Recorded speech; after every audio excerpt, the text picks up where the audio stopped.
Family, it's your favorite queer radio personality, Anna DeShawn here, and this is my first YouTube live ever. I'm so happy you're here. I'm doing something different. I'm making a pivot to YouTube specifically because it's been the pace to grow. My videos have performed better here, and I want to grow an audience here. So here we go. This is Queer News Live with your favorite queer radio personality, Anna DeShawn.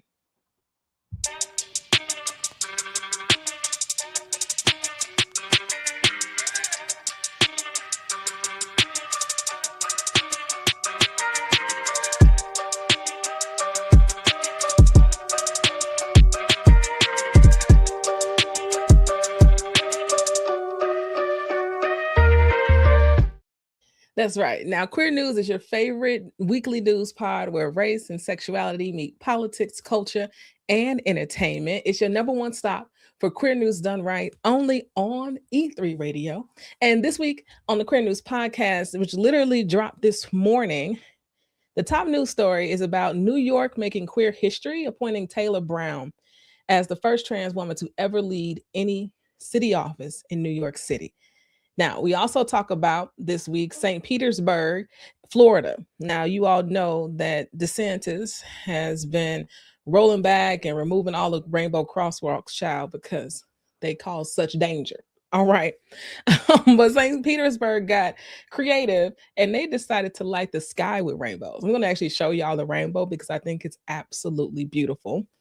Our next story in politics was Katie Couric interviewing Governor Gavin Newsom.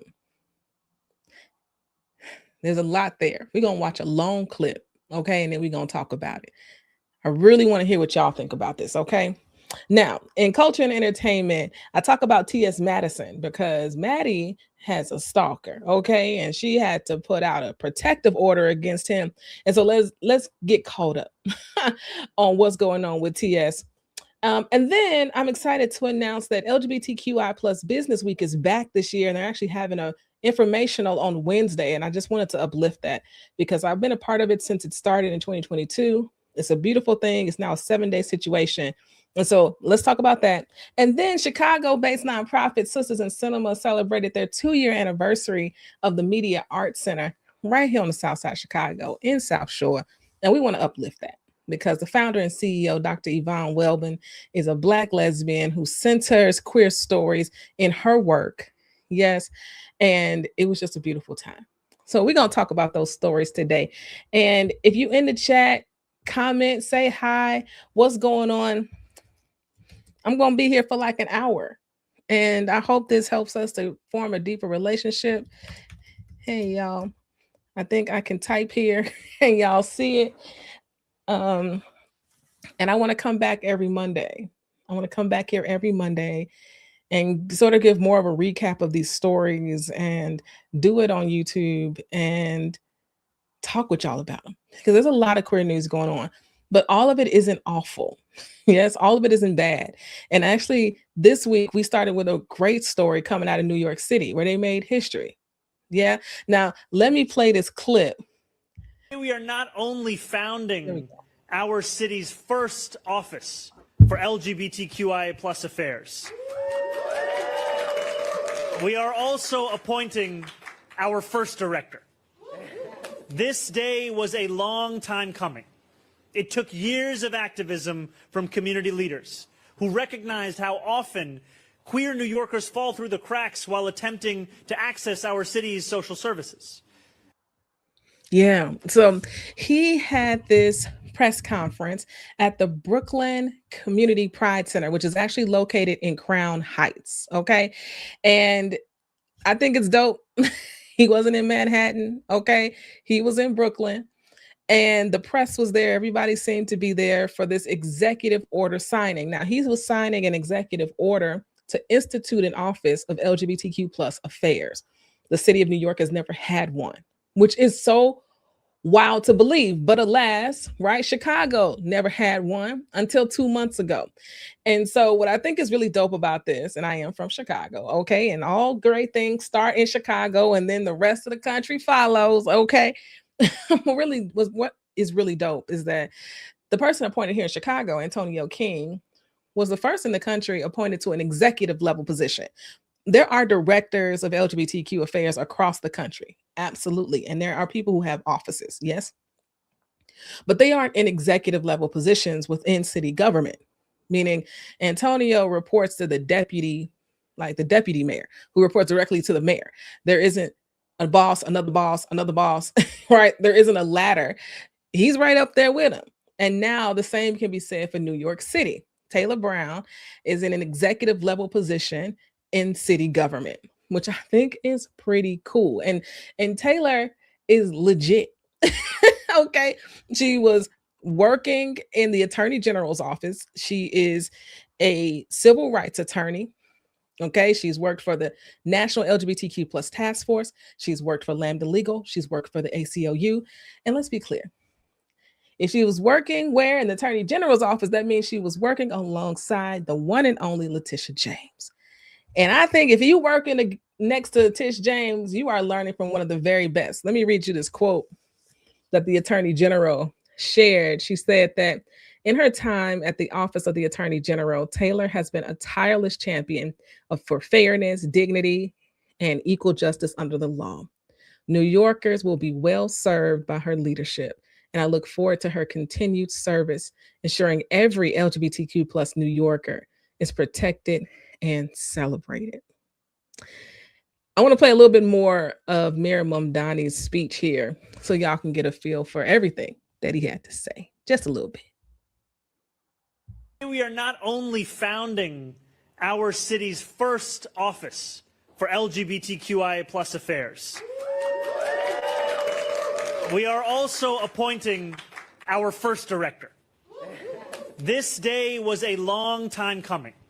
It took years of activism from community leaders who recognized how often queer New Yorkers fall through the cracks while attempting to access our city's social services. As they organized and called for change, they drew on the legacy of the countless queer leaders who had come before. Leaders like Marsha P. Johnson and Sylvia Rivera, who founded Star House, a place trans New Yorkers could go to be safe, to be comfortable in the city that was theirs.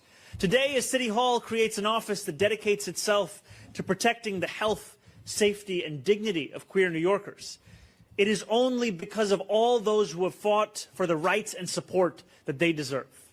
This new office will build on the good work of the Unity Project, and what we are doing is to create a central office solely focused on the well-being of queer New Yorkers so that their needs may be better met by every city agency across our administration. This work, frankly, could not come at a more urgent time.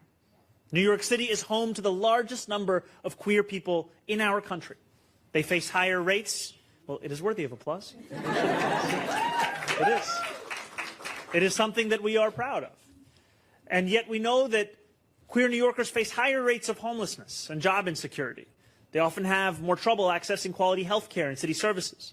And they frequently encounter discrimination or a dearth of providers properly trained to care for them in healthcare settings. This office will be tasked with leading cross-agency policy design and coordination across government so that no New Yorker is forgotten or ignored. At a time when federal rollbacks and state-level bills are targeting the queer and trans community with a pointed cruelty, it is our responsibility as New Yorkers to step up and take care of our own. The person who leads that work must possess an unwavering commitment to queer New Yorkers, which is why I am so proud to announce that Taylor Brown will serve as the first director of the Office of LGBTQIA plus affairs. Yeah, what a moment, right? I really wish we had a press conference here in Chicago, but I digress, okay? I just think it's such a really special moment for New York to announce it in this particular way. I also want to let you all know what office she held in the Attorney General's office. She was the Assistant Attorney General in the Civil Rights Bureau. Like, she had a good job.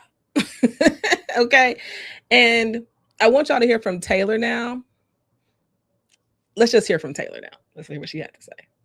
Than ever in this moment, it is so critical, I think, to have trans leadership, because New York City is where the LGBTQ civil rights movement started.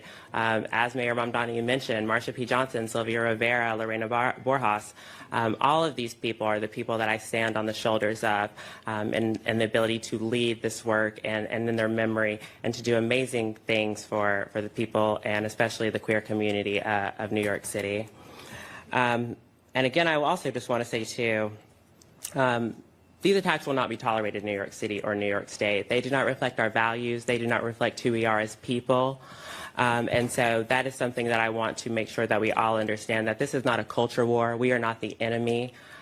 We are your neighbors. We are lawyers. We are parents. We are in your communities. And we want the same things as everyone else, and we deserve the same things as everyone else. Absolutely. Absolutely, you do. And when I watched her whole speech, one thing I thought was really, really special was that her father was there, her stepmom was there, and her grandmother was there. And she identifies as a biracial Black trans woman. Her daddy Black and her grandma Black. Okay, they was on camera. I got a little clip of grandma that local news was able to capture. Stepmom wasn't on camera, so I don't know about stepmom. But having your dad and your grandma there, two Black folks standing up alongside their trans kid, I mean, it really just warmed my heart. And it just reminds me and continues to remind me that our community is no more homophobic than any other community out here. We just get a bad rap, period. Let's hear from her grandma, because I thought what she said was so cute. Here we go. Make sure that everybody gonna be somebody. You heard that? She gonna make sure everybody gonna be somebody. Wait, we gonna run this back real quick, because I just think it is so spot on to grandma. Okay, She's gonna make sure that everybody gonna be somebody. I know that's right. She gonna make sure everybody gonna be somebody. I just think this moment for New York City is really important. I am glad that they are following Chicago's lead on this particular front. My hope is that other cities begin to do the exact same, because when the right wingers, right, continue to double, triple, quadruple down against our trans siblings, against LGBTQ rights, against absolutely everything that is diversity, equity, and inclusion, we, folks who believe in diversity, equity, and inclusion must also double, triple, quadruple down. And I think it does look like building these offices of LGBTQ affairs. I think it does look like investing, yes, into directors of these offices and actually building an office, not just having a director, but those directors having staff, right? And making political impacts, policy impacts, programming impacts for the city. I mean, I would love to see my tax dollars going to that. That's all I'm saying. And one of the first things, honestly, that Taylor is going to have to be working on, which is something we reported on last week on the Queer News podcast, is the fact that one of the largest hospitals in New York City had just stopped gender affirming care, NYU Langone. And so they say they had to stop because of pressures from the Trump administration. They were threatening to pull their Medicare and Medicaid funding. And so they had to stop gender affirming care. And that is going to be one of the first items of business for Taylor. As last week, I also reported that Attorney General Letitia James ordered that hospital to resume gender affirming care. And if they didn't, they would have repercussions, and they would have to answer to her about not restarting those services for our trans siblings under the age of 19. So there is much work to do. And so I think it is wise for folks in blue cities who believe in LGBTQ equity and inclusion to erect these offices, because there's lots to fight for in this moment. And we can't depend and continue to belabor these other organizations, the Lambdas, the ACLUs, yes, the NCLRs, the task force, all these organizations that are doing lobbying and legal attorney work, when some of this can be handled by the cities themselves, by the states, right? And I think this is a good example. I think Chicago is a good example of that as well. So big ups to New York City. Okay, I ain't mad at this. I was happy to lead the stories this week with some good news, because often It feels like we don't got no good news. Family, I am so excited to be here with y'all for a little bit and actually talk about these in depth. I said, hey to everybody, what's going on? Ann's dude, that girl from Nicole P 6333. What's going on? Kaya Rainey / Powell 8576. What's happening? I'm glad y'all are here. Please share the stream. Let other folks know you're here and that we're talking about these queer news stories today. Now, the next story that we talked about today was Florida. Florida, as always, seems to be on the docket. But this time, we're talking about people thinking creatively when policy stands in our way, right? So Ron DeSantis, the governor of Florida, we already know he's anti-LGBTQ, anti-diversity, equity, inclusion, child, anti-everything. Pretty much that's not white and nationalist at the end of the day or in alignment with Trump. And so one of those things is removing all the rainbow crosswalks because it's so dangerous. It's so ridiculous to remove crosswalks, like using city services and time to remove these crosswalks. But it has been an agenda item, okay? They have gone in the middle of the night and removed these crosswalks. And so St. Petersburg, Florida decided to get creative. They decided to get creative and they decided that they were going to put the rainbow in the sky then. If you say we can't have a crosswalk, then we're going to put it above your head. Let me show y'all what this looked like real quick, because I just thought this was absolutely brilliant. Make sure. Here it is. Y'all see that? It is so cool. I just thought this was so incredibly creative that this artist, let me get her name too, because we should know her name. We reported on this morning. Yvette Mattern. Yvette Mattern is the creator of this rainbow laser installation, and they're calling it a global rainbow. Do you all know how long it went? This rainbow could be seen for 60 miles.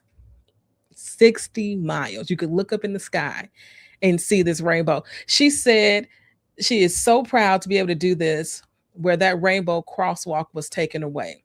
The rainbow is like sacred geometry. It just works together. That's why it's such a powerful symbol. Yo, I hope all the cities, like where crosswalks are being banned, and even those where it's not, get creative like this and just put it in the sky. I think this is so cool. And this picture, whoever captured this with a dope drone did that, because that is so awesome. What's going on, Gemini? It's so effective. Yes, advocating on the city level for sure. So big ups to St. Petersburg. They did this during their winter festival, and I just think it's so dope. Don't y'all? Let me know if you think it's cool too, because I definitely think it's cool. All right. Now, the last story we talked about, isn't it an amazing pick? It's such an amazing pick. It's so cool. Now, the last story we talked about in politics for this week was Katie Couric and Governor Gavin Newsom. They did an interview together, okay? Now, y'all know Katie Couric. Yes, she was on CBS for 15 years. She also became the first woman to do a solo anchor job on network evening news. That's right. It wasn't Barbara Walters. It was Katie Couric. But now she's independent. Katie's much like Joanne Reed and Don Lemon, you know, mainstream journalists who are now independent journalists, doing their own thing, funding their own projects, doing the interviews that they want to do. She has her own production company, all the things. Governor Gavin Newsom of California. Child, ever since he picked up a podcast microphone, we have seen him for who he really is. But they did an interview. And one of the things that Gavin Newsom has been under fire about is his stance on trans kids in sports. And Katie Couric asks him about this directly. So we're going to sit here and watch this for a few minutes. This clip is about 6 minutes.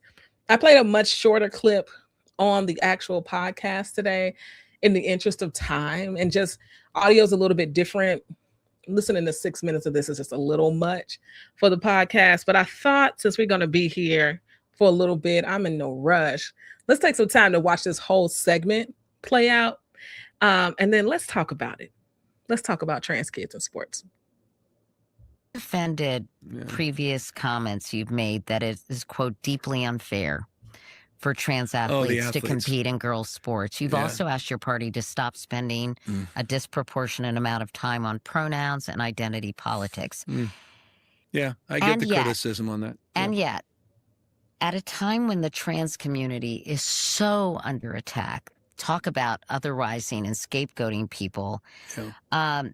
People like Carl, one of my followers who is trans, feels as if you're throwing trans people under the bus. And that you see them as a political liability. Yeah, and I appreciate he's saying that, Carl's saying that, and in fact, he's saying it to the person who's promoted and signed more pro-trans legislation than any elected official in this country. Period. Full stop. Period. Full stop. And I can back that up. Who has a trans godson, who literally signed some of the most progressive trans legislation just 9 months ago, not 9 years ago, who 9 years ago, 15 years ago, was actually arguing with the HRC that they weren't including the trans agenda, just the gay and lesbian agenda. So why are you kind of seemingly backing off Because I from can't that? defend. I'm not backing off. I'm doubling down on all of that and the grace that people just want to survive and just want to live their lives out loud. And again, a record that backs that up. But I cannot back up an argument in favor in a competitive environment for sports, having experienced on multiple occasions, 2 years in a row, in track championships in California, the impact of that competition and how people were displaced and how we couldn't square the circle of how to make this fair. And so I don't think it is on the sports side. What about the idea of letting local communities and school districts and states, or, you know, I guess my question is, should it be a blanket policy? No, and that's, we're trying to figure it out in our state. We haven't. And no one has. Are you saying under no circumstances should a trans athlete compete in a competition in which the competitors are not the same as that person was assigned at birth, which is a mouthful, I know. No, I've just been confronted. It's not an intellectual exercise for me. I've been confronted with very specific examples of this, and we just couldn't figure it out. We couldn't figure out how to make. Let me give you an example. We're iterating. Last year, we decided just to do an extra medal, and no one was really happy with that. The prior year, the trans athlete and the one that was defeated, that didn't get in to the finals, both of them decided not to compete in the finals. Like, well, that's not fair either. So we're 0 for 2. I've been asking, how do we accommodate? How do we address this? And so that's not throwing folks under the bus. That's just trying to. And trust me, people. There's a lot of anxiety out there in sports. I mean, when they do think at times there's an unfair advantage, not all the time, but there are moments where it's not, it's not a stretch to suggest there is an advantage, quite the contrary. And there has been in those examples, and that's where I find it unfair. So it's my personal opinion as a champion for LGBTQ rights, going back to 2004 when I married same-sex couples, where the entire Democratic Party condemned me. Almost universally, all the leaders condemn me. I write about that in the book, who appointed the first trans judge in California, that has appointed many members of the trans community to the most powerful positions in state government, including our retirement board, that continues to advocate in many positions of government for the trans community, has signed more progressive trans legislation than anybody else. But on the issue of competitive sports, not all sports, in those medal sports, I respectfully don't think it's fair. And others will suggest, well, we shouldn't, it's okay. And I don't think, having met with the families on the other side of that, that it's as easy of looking them in the face and telling them it's okay. I don't think it's as easy as people may think when you actually are responsible for trying to find some balance here in policy. These incidents are pretty rare. Extremely rare. And so is this conversation, in your view, taking up too much oxygen in the national discourse? Because we defend it. And then people go, well, how can you defend that. And all of a sudden now they're not going to be, I think you lose a lot of people. So I'm on the substance. That's my belief. Now in the politics of this, it's overwhelming what people feel on this. It's not just Republicans.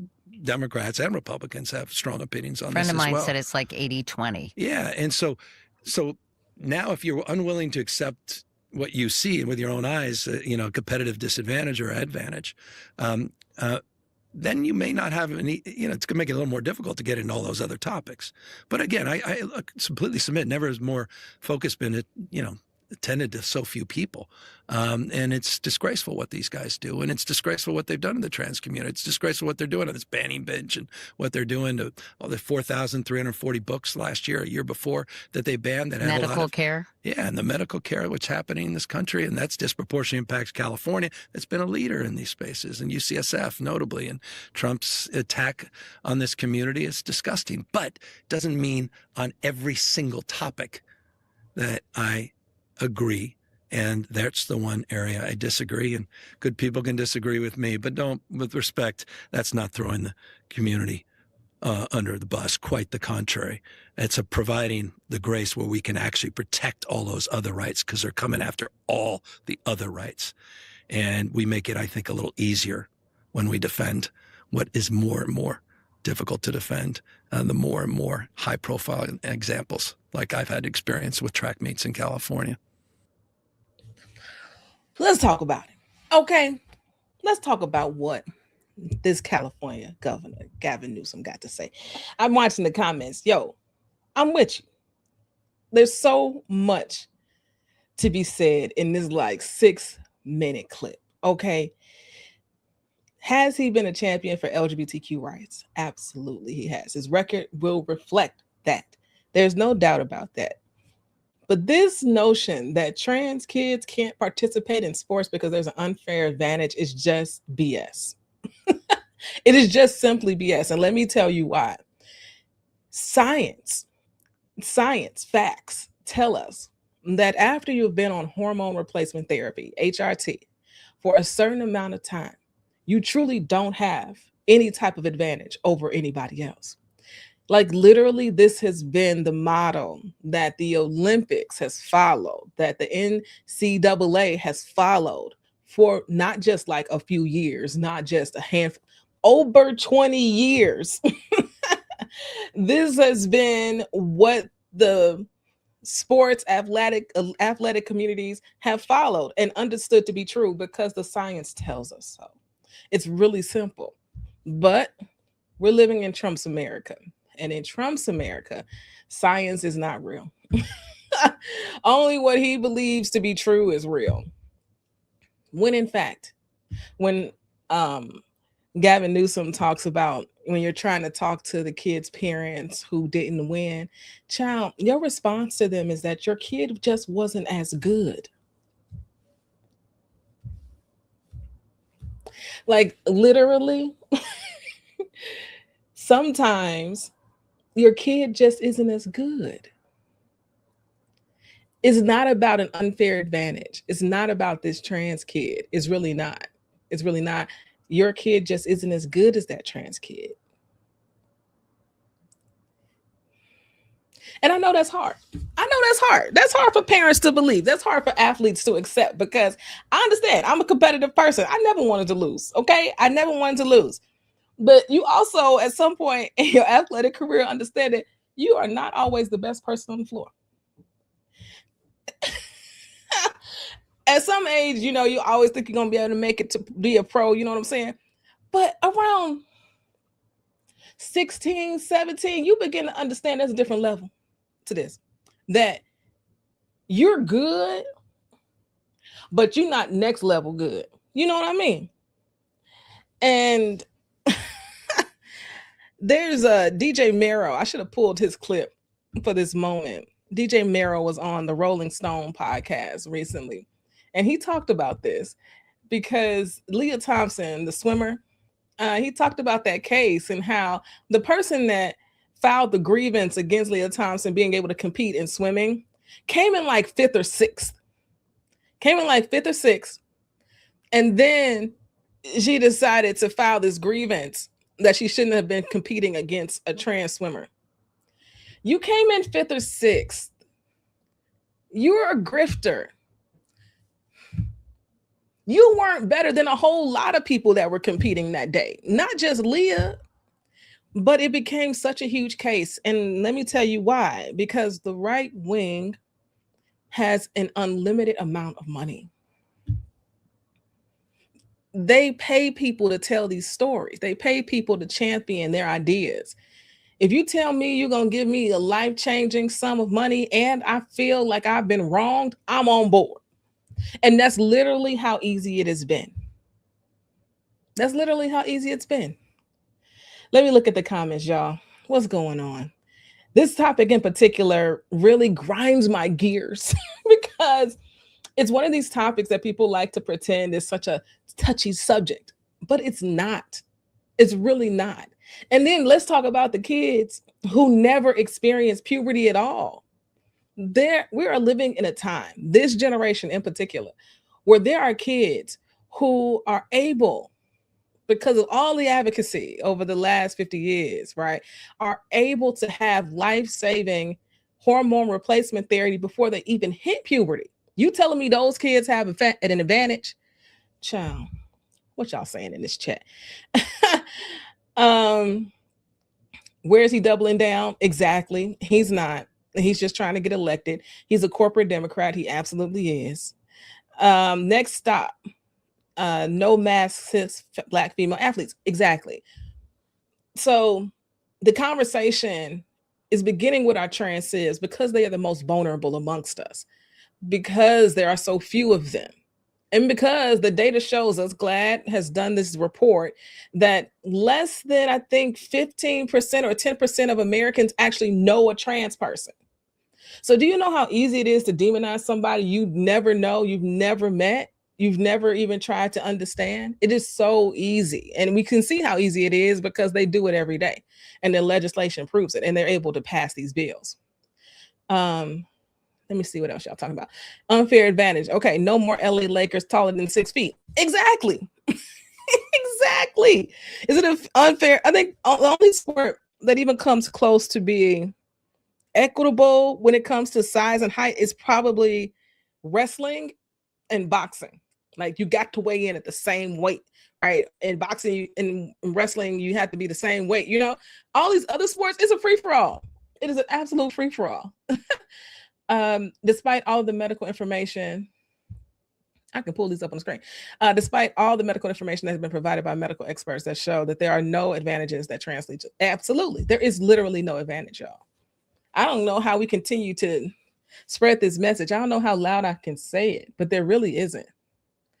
They don't care about fact or science. They really don't.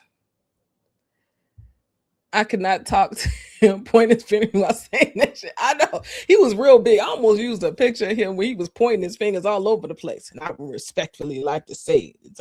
But you are, because the soundbite of the governor of California, the state that is known to be progressive in its politics, to have the governor on the record saying that he does not support trans kids in sports is the only soundbite the right needs. It's the only soundbite that they need to take off with all of their arguments. It's the only one. So in fact, he is causing incredible harm because of the platform that he has. I wish he would never have picked up a podcast mic, let me tell you. He has asked the trans community how they feel about him and his stands now. Bet it wouldn't be great. It really wouldn't be. Science is fact. Absolutely. Yeah, there are so many disadvantages in sports that kids experience. Like when you're a kid, I remember, so I've been an athlete my whole life, and I remember, and I was tall when I was a kid, child. Y'all know that didn't last long. When I was a kid, I was a little taller than everybody else because I hit puberty early, and I was playing softball, and I was good. I ended up playing a year in college, but I was playing softball. I was taller than everybody. I hit a home run. I came back, and I remember this white parent being so mad. How can she play with them? She's so much bigger than them. And she was so upset. And they had to tell, like, she's the same age as all the other kids. I mean, parents are wild when it comes to their kids playing sports. And they think that everybody's making it to the majors. And I'm just like, none of y'all are making it to the majors. Like, the percentage of majors, it's like 2% of all these kids. It's really, really wild. Yeah. Oh, this one right here. Let's talk about this. It's an issue across the board when it comes to Democrats and having a horrible talking points about issues that their base care about. Oh my gosh. Let's talk about communications. The Democrats, I feel like, are terrible at communications. And when you are good at communicating, you're too good. I think Jasmine Crockett proved to be too good of a communicator, too plain, too direct for people, right? On top of fact, she's a Black woman, and whoa, right? But the communication side of the Democratic Party, it's too heady. I get it. The Democratic side, we love to be academic, lots of smart, heady people over there.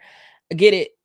And sometimes you just need to say, it's black and white, it's bad, it's good, this is bad. And then tell people how it's going to impact them. Plainly. Tell them plainly, your kid will not be able to play this sport. Your kid will have to show X, Y, Z in order to play because of this law. Your kid. Do you want that? Most people are going to say no, because it doesn't make no sense. And that's how vague some of these laws that the right actually put together. Like, their legislation is intentionally vague so that they can do whatever they want. Some months ago, I reported about, God, what state was that? But like, their Capitol Police was standing outside of the bathroom checking IDs to confirm that whoever was going into the bathroom identified as a woman. You can't tell me the Democrats couldn't come up with talking points around how that was terrible, how that was stupid, a waste of their resources and their tax dollars. It's not hard, but they sure do make it feel hard. It make it feel hard, but it's not. It's just not. So those were the political stories that I covered today on the podcast. So I was actually really happy that we were able to share the good news about New York. Yes.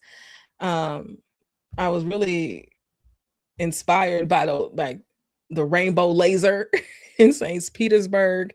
I love to see people fighting back in that way.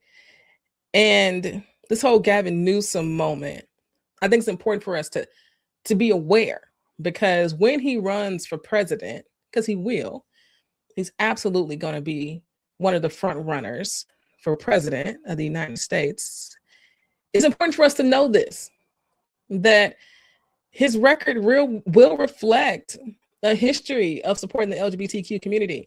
But we don't need someone who has 8 toes down. We need people who are going to be 10 toes down for us.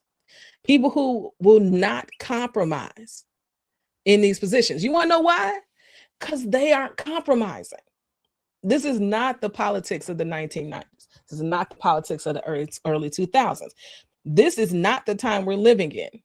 You can't sit down at the table with these people and come up with some solution and some middle ground, and people are going to honor this agreement and honor that agreement and then backdoor this and backdoor that the next year and all this other mess. This is not the political environment that we are living in.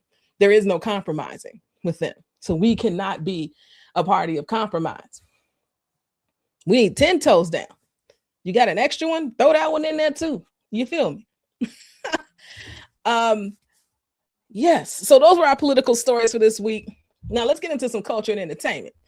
All right. Our girl, T.S. Madison. I love me some T.S. Okay. T.S. Madison has been going through a lot. She's been going through a lot of late. I don't know if y'all heard, but she has had a stalker. He's known as the DL Whisperer on the internet. And she had to actually put a order of protection against him for driving by her house, threatening her life on the internet. It got dangerous. Then he started to threaten her mother, Miss Mary, calling her all types of out of her names. And she had to put an order of protection to get him and take him to court. It has gotten really, really bad. And I saw her do a couple of interviews with Gay Magazine. Big ups to Gay Magazine. We love them over here, okay, on the red carpet. And she began to break down a little bit about everything that was going on.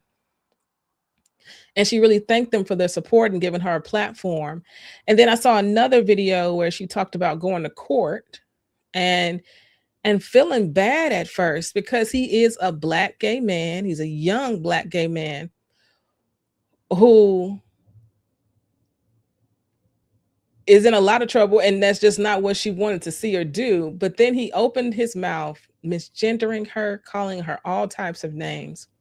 And she said that her lawyer told her, you can't sit here and have sympathy for him because he wouldn't have sympathy for you if you were in his position. And she said so many other things. Maddie's live was shocking. Yeah, I didn't even see the live, but I saw the recording of the videos. Yeah, he wasn't her only stalker. Yeah. Being famous is not what it's cracked up to be. It's really not. And it's really hard to protect yourself. He openly talked about assaulting and unaliving her. It's wild. Like, and it's even more exceptionally wild because he's a young Black gay man. Like, he's somebody in the community. Something else that Maddie said was that she was just so disheartened by the people who were supporting him as well. And that really hurt her just as much. So we love T.S. Madison over here. Okay, she don't really bother nobody. She don't clap back like she used to, even though those were funny too. But, you know, she's an advocate. She does her thing. She has built an entire empire. She has built a whole starter house to get Black trans women back on their feet from housing instability and all these other things. And how could you be mad at that? So we're going to keep following the story and see what happens and how this all plays itself out. But I also think this goes back to a conversation, a discussion around what it looks like to protect women, right? Gender-based violence, domestic violence, child, orders of protection. It is incredibly hard for women to truly protect themselves without experiencing any harm to begin with. You know, to know people who have done this work and had to be in positions to try to help people who were in these situations. The law does not protect women in these moments. It just doesn't. You have to go through so much. So we are sending a lot of love to TS because it's a whole lot. Ann says, let's see what Ann's got to say. And it's not just about being famous. When you are speaking out and advocating for marginalized people, you put your life in danger. Absolutely. You absolutely do. Yeah. Our next story in culture and entertainment this week is about the LGBTQ plus business week. Now, this week is so dope. They started this in 2022. Big ups to Travers and Ricardo. They do great work. I was part of the inaugural crew in 2022. One of the businesses they highlighted. And if you want to learn more information, they have an informational this Wednesday. Right here, the information is right here Wednesday at 12 p.m. Eastern, 11 a.m. Chicago time, 9 a.m. California time. Go to lgbtqbusinessweek.com for more information. But it's really, really, really fantastic because you just don't know how many of us are out here. And there are so many. So when we start talking about supporting local businesses. We can go a step further as people who live at the intersections. We can go a step further by saying we're going to shop local and Black. And then I could say I'm going to shop local, Black, and queer, child. Or I can just say I'm going to shop Black. Or I can just say I'm going to shop queer or woman-owned. Child, come on, intersections. Like, there's so many of us out here doing our own thing, providing a quality product, but you don't know if you don't know. Right. And so they take a whole week highlighting LGBTQ plus businesses on their social profiles, on their website. They got sponsorship opportunities available. They're going to be doing programming year round. And so this informational is going to provide all the details about it. So if this sounds like something you're interested in, you got a business, you want promotion, visit LGBTQbusinessweek.com. Follow them on social media. They do a great job on social media and get the information, because it is worth supporting. And then our last story for the week was celebrating Chicago's very own nonprofit Sisters in Cinema, which is exactly what you think it is. It's an organization uplifting and helping to fund Black women and gender expansive media makers here in the city of Chicago. Now, they just celebrated their 2nd anniversary of the Media Arts Center. It's located in South Shore. And if you're not from Chicago, that's on the South Side. It's in one of our disinvested neighborhoods, and it's a gym. It's absolutely beautiful. It's got a 35-seat theater. It's got galleries and exhibitions, and it was such an awesome day. And it was a whole screening series. Screened 4 different films by Black women and gender expansive media makers the entire day. And then it was closed out with a donor reception. We have to protect our institutions. We must protect them and support them, especially right now. And this is one that deserves it. This picture I included here was Tanika Johnson's film Folded Map Project, which is such a dope project. I've been wanting to see this film for such a long time.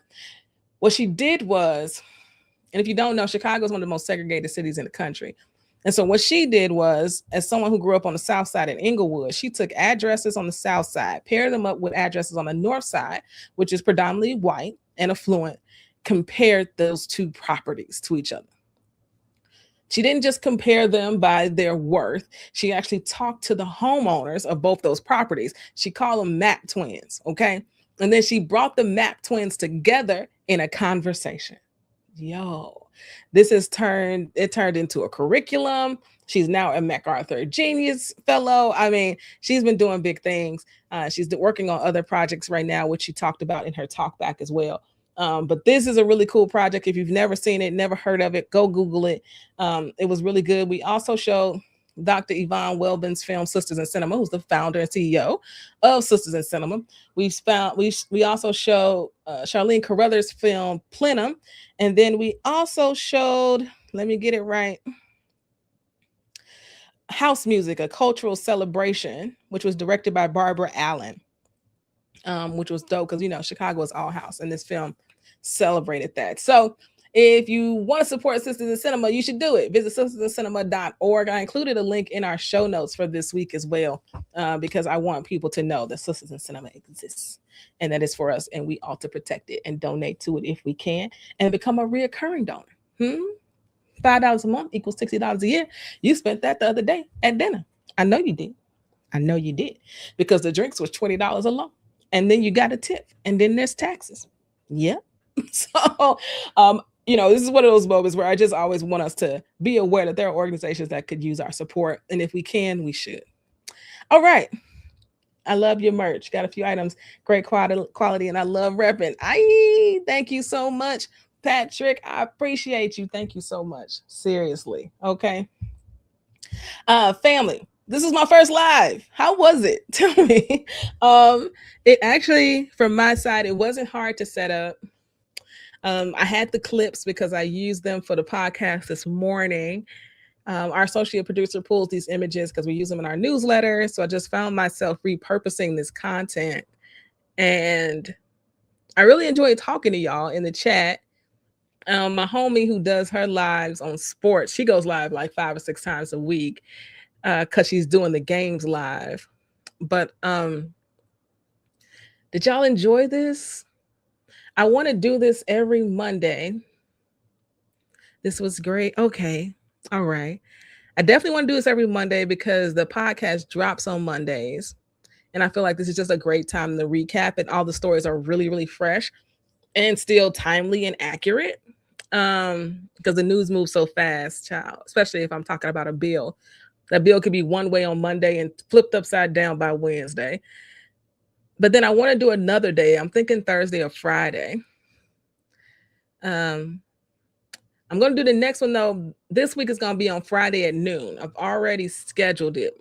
So inside of YouTube, just make sure you're like turning on your notifications so you don't miss anything. The next one's going to be Friday at noon. I'm going to try to do like Mondays in the evening and then Thursday or Friday at lunchtime. And I think it's going to be Thursday or Friday because sometimes I'm traveling on the weekends and that Friday is out. So if I'm traveling, I'll do it on Thursdays. If I'm not, I'm going to do Fridays at lunchtime. What y'all think about that?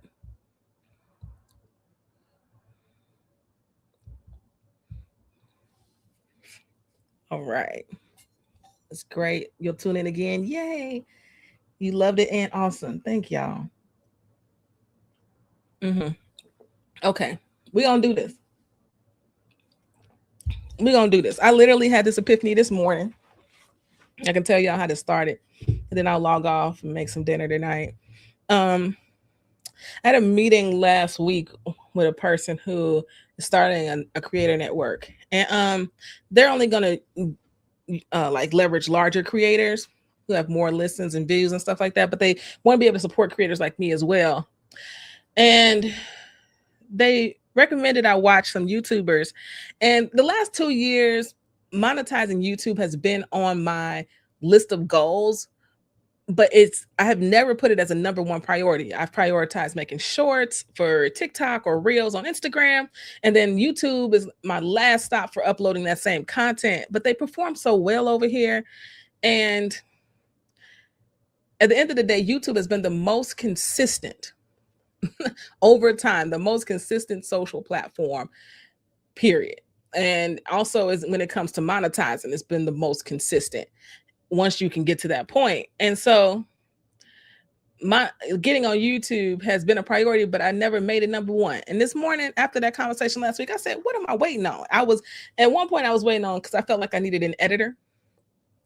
I was going to record, need an editor to edit it, make it all. And this is just another time where I was just getting in my own way and in my own head. And this morning I was like, girl, you don't need all that. Just go live on StreamYard. And my homie Trees, big ups to Trees, she reinforced that. And she gave me some of her tips. And here we are. We're going to do this. No comments about how Sinners was robbed.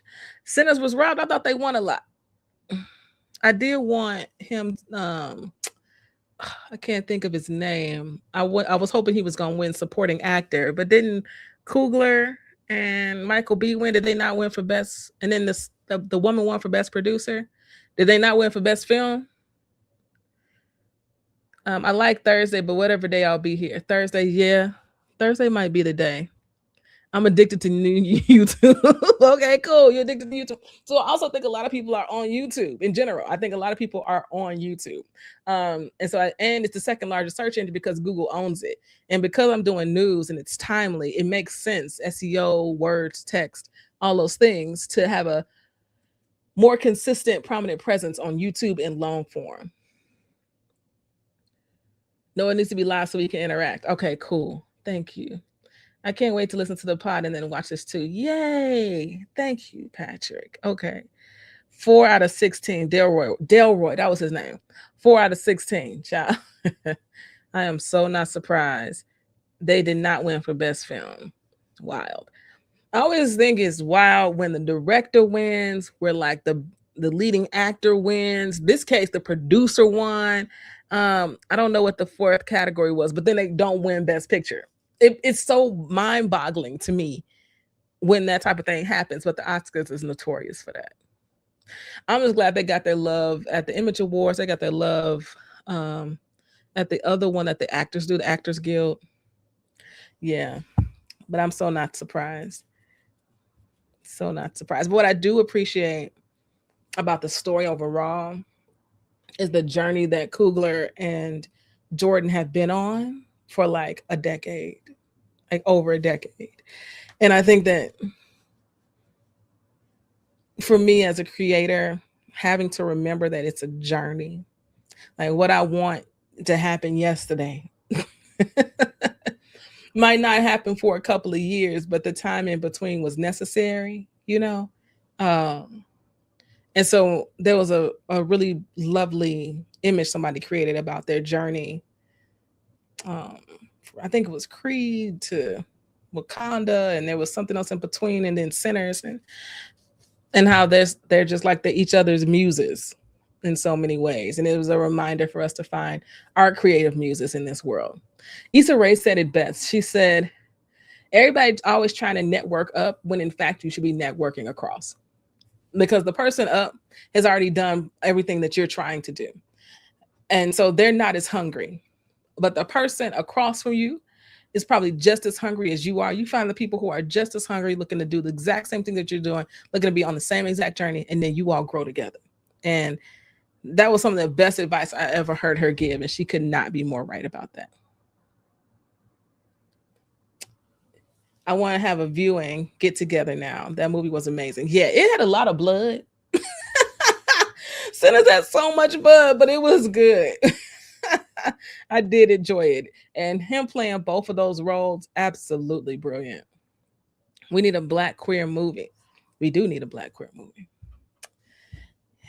There's some series on Tubi for sure, but we need a feature.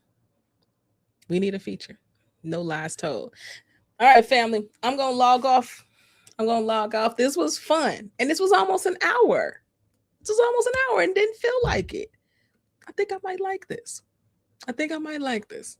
So you know how it is. You know who we are. We are Queer News Done Right, only on E3 Radio. Okay. And you can catch the podcast every Monday. We drop it by 9 a.m. Chicago time. You can follow me on social media at Anna DeShawn on Instagram, on TikTok. You can find me there with the shorts, doing my thing and having a good time with life. Okay. And I appreciate, a Black queer epic. Okay, for sure. Yeah, I agree. We do need that. Somebody gonna make it. But yes, that's who I am. I'm your favorite queer radio personality. And I'll see y'all on Friday at noon. Turn on the notifications. Tell a friend, okay?